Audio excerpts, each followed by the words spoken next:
Assalamualaikum warahmatullahi wabarakatuh. Sebelumnya saya perkenalkan diri dulu. Nama saya Muhammad Yusli Hidayat. Pada video kali ini saya akan menjelaskan lebih rinci atau lebih detail apa yang dimaksud dengan model evolusi prototype. Saya akan menjelaskan beserta implementasinya bagaimana yang dimaksud dengan model evolusi prototype. Oke, kalau begitu langsung saja kita ke slide selanjutnya. Baik, sebelum kita masuk ke materi inti, saya akan menjelaskan terlebih dahulu apa itu SDLC. SDLC atau System Development Life Cycle merupakan siklus pengembangan sistem teknik engineering system development. SDLC berfungsi untuk menggambarkan tahapan-tahapan utama dan langkah-langkah dari setiap tahapan secara garis besar terbagi dalam 4 kegiatan utama, yaitu initiation, analysis, design, dan implementation. Kemudian pada tahap initiation atau biasa kita atau artinya inisiasi, kita menginisiasi dulu apa yang akan kita lakukan. Kemudian baru kita masuk ke tahap analisis. Kita menganalisis hal-hal apa saja yang perlu kita lakukan. Kemudian di desain atau rancangan, kita melakukan perancangan dulu agar semua bisa berjalan dengan lancar. Kemudian setelah itu semua baru kita implementasikan hasil kerja kita. Oke, kita lanjut ke slide selanjutnya. Baik, saya akan menjelaskan apa yang dimaksud dengan model evolusi prototype. Merupakan salah satu pendekatan dalam rekayasa perangkat lunak yang secara langsung mendemonstrasikan bagaimana sebuah perangkat lunak atau komponen-komponen perangkat lunak akan bekerja dalam lingkungan sebelum tahapan konstruksi aktual dilakukan. Atau software yang nanti akan kita buat akan mengalami perubahan secara perlahan atau sebaliknya. Oke, mungkin itu saja untuk pengertian dasar dari model evolusi prototype. Oke, kita ke slide selanjutnya. Baik, masuk ke tahapan model prototype evolusi model atau model evolusi prototype. Yang pertama-tama ada communication atau biasa disebut komunikasi. Ya, jelaslah harus kita lakukan komunikasi dulu terhadap pelanggan atau kepada pelanggan agar kita bisa tahu pelanggan menginginkan apa, pelanggan memerlukan apa. Kemudian masuk di quick plan atau perencanaan. Ya, sesuatu yang kita lakukan perlu perencanaan atau rencana agar berjalan dengan baik. Kemudian masuk di modeling quick design. Di sini tahap ini kita telah membuat model alat yang pelanggan inginkan. Setelah itu masuk di konstruksi of prototype.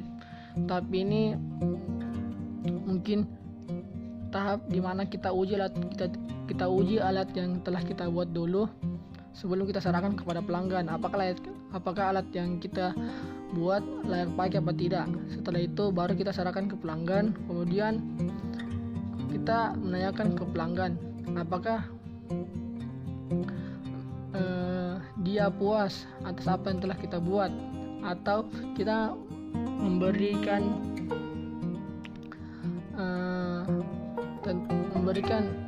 tentang apa saja alat ini, bagaimana cara kerjanya, seperti itulah.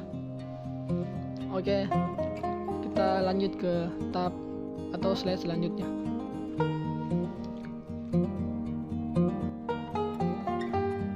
Kelebihan dari model evolusi prototype yaitu yang pertama, dapat menghemat waktu dalam pengembangan sistem. Yang kedua, penentuan kebutuhan lebih mudah diwujudkan.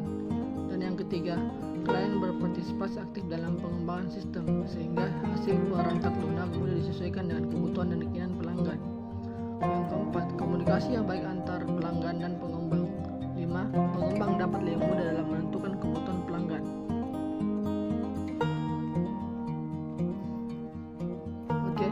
Lanjut ke slide selanjutnya.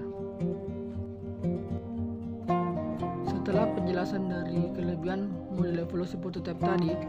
Sekarang yaitu kekurangan dari model evolusi prototipe ini. Yang pertama, proses perencanaan dan analisa terlalu singkat. Yang kedua, biasanya kurang fleksibel dalam menghadapi perubahan. Yang ketiga, pengembang kadang-kadang membuat kompromi implementasi dengan menggunakan sistem operasi yang tidak relevan dan algoritma yang tidak efisien. Yang keempat, pelanggan tidak paham bahwa perangkat lunak yang ada belum mencantumkan kualitas dan pemeliharaan untuk jangka waktu lama. 5. Pengembang biasanya ingin cepat menyelesaikan proyek sehingga menggunakan algoritma dan bahasa yang sederhana agar lebih cepat, tanpa memikirkan program tersebut merupakan blueprint sistem. 6. Hubungan pelanggan dengan komputer yang disediakan tidak mencerminkan teknik perencanaan yang baik. Itulah tadi penjelasan dari kekurangan dan kelebihan dari model evolusi prototype. Oke, kita lanjut ke slide selanjutnya.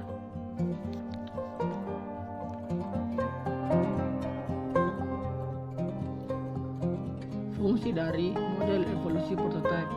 Yang pertama, model proses evolusioner seringkali digunakan pada saat kebutuhan konsumen dapat didefinisikan secara jelas. Yang kedua, digunakan untuk pengembangan sistem yang relatif kecil. Yang ketiga, sistem dikembangkan untuk mendukung beberapa aktivitas yang dibatasi oleh waktu. Contohnya, sebuah sistem yang mungkin dikembangkan secara khusus untuk peluncuran produk baru. Oke, kita lanjut ke slide selanjutnya. Baik, saya akan menjelaskan sedikit dan memperlihatkan bagaimana implementasi dari model evolusi prototype ini. Bisa kita lihat, ini adalah tampilan awal dari aplikasi Android, yaitu pemesanan makanan di warkop atau di kafe. Tampilan pertamanya ini kita dapat mengisi nama dulu. Kemudian di tanggal lahir ini seharusnya di sini nomor meja atau nomor meja yang Anda tempati agar mudah diketahui oleh pegawai kami setelah Anda memesan. Kemudian Anda bisa memilih jenis kelamin Anda, pria atau wanita. Kemudian Anda bisa klik daftar. Setelah itu tampilannya akan begini. Anda dapat melihat jenis menu yang ada di warkop kami, yaitu makanan dan minuman. Setelah Anda memesan makanan atau minuman, secara otomatis akan terkirim di server. Tapi sebelum itu kami rencananya ingin tampilan sesudah ini ada jumlah atau harga yang telah Anda pesan agar Anda tahu berapa yang Anda pesan. Kemudian baru terkirim di kasir. Mungkin kurang lebih begitu implementasinya dari model evolusi prototype.